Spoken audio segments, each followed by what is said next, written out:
When working with objects in AutoCAD, you need to select items that are already there. This is going to happen all the time. And there are many different ways to make sure you're picking the exact objects that you want to select. So before we get started though, let's open up a file that has some objects in it that we can actually select.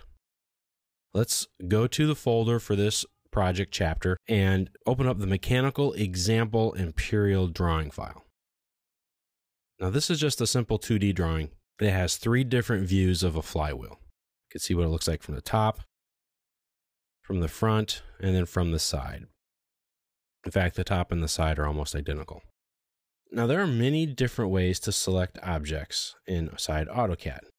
Now, when you're using an editing command, let's say like the move, press return, and you are prompted here to select objects. Now it's asking you to select the objects that you want to move.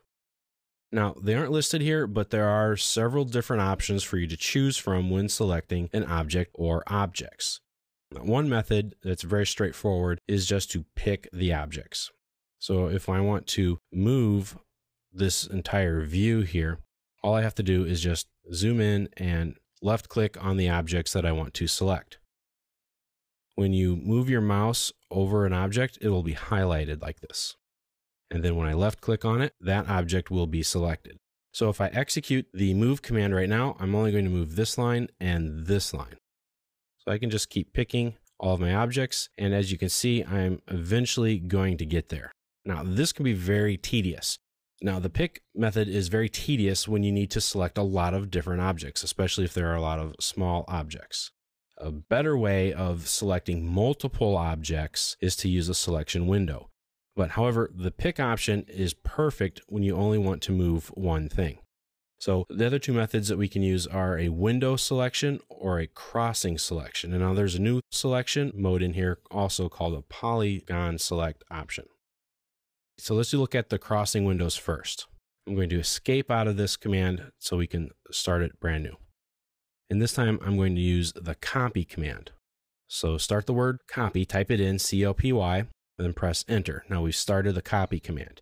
And you can see the dynamic input prompt by my cursor here says select objects, as well as on the command line. It says select objects. Now to do a crossing window, it's very simple. Left click somewhere in your drawing area that's not an object. So just in this open space area, left click, move your mouse to the left and down.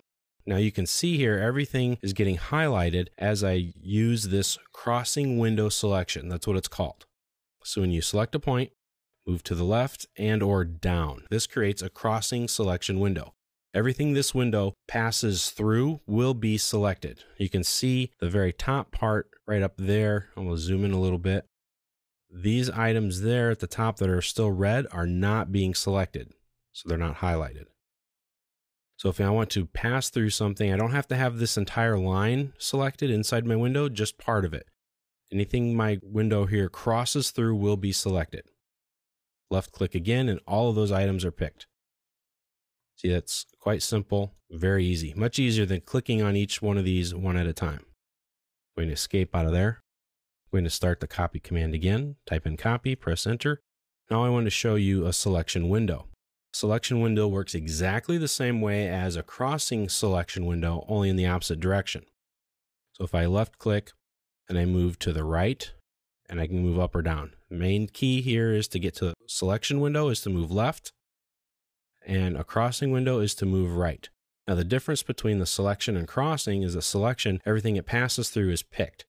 Now on a selection window, it only selects things that are completely inside that window. So you can see here I'm picking this entire view except for that middle center line because part of it is not inside my window. It's not selected. If I press return, pick a base point, just left click anywhere, move to the right, left click again, press return, and I've copied that view. So it's very simple, very easy to do. And I can always start my selection before I start my command, or I can do it after. Now there's another selection option that you have here. Let's say I wanted to copy just these circles out, this center line and all the other center lines, and then the main shaft here for my flywheel. That's fine. I'm going to type in the word copy to start my copy command, press enter. And when I do my crossing windows, you select an open space somewhere and let go of the button and you drag left or you drag right. You can press your left mouse click button again. That'll end that selection. But this time what I'm going to do is I'm going to left click and hold. I'm not going to let go of it. I'm still holding it down and I'm moving my mouse.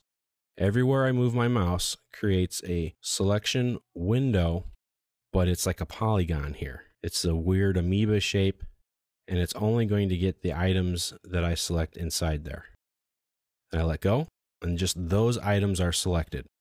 Press return, pick a point, zoom out, and there, press return, right click, and press enter to cancel out of there. So you can see here, I have these different options. I have the rectangular crossing window and selection window, and then I have the polygon shape that I can use just by left clicking and holding. So these are very useful tools, and they're very helpful, and they're very quick to use. Now, sometimes you want to select objects before you start the command, and that's perfectly fine. There's really nothing wrong with that. As I showed you before with these, I started the copy command and then I picked all my objects. Well, I can pick all my objects right now and now type in the copy command. Press return and everything is already selected. It's gone through the selection process for me already. I just need to select by left clicking my displacement point and I can keep copying these all that I want to. So whichever method you want to use is perfectly fine. I've found that I've just gotten into the habit of selecting things first, and then I've picked everything. Now, one advantage that you do have by starting the command first, copy, and let's say I just pick all of these objects. Now, before I press enter to finish the copy command, let's say, oh, wait a minute, I didn't mean to pick these objects. That's okay. Press down the shift key and then select everything again. This is a deselection or an unselect option. I can come in and I can just pick the individual objects if I want to get rid of them. Or I can use a crossing selection. I can use my polygon shape again. Holding down the shift key while you select objects will remove them from your selection set. Let go of the shift key, press return, and you can go on.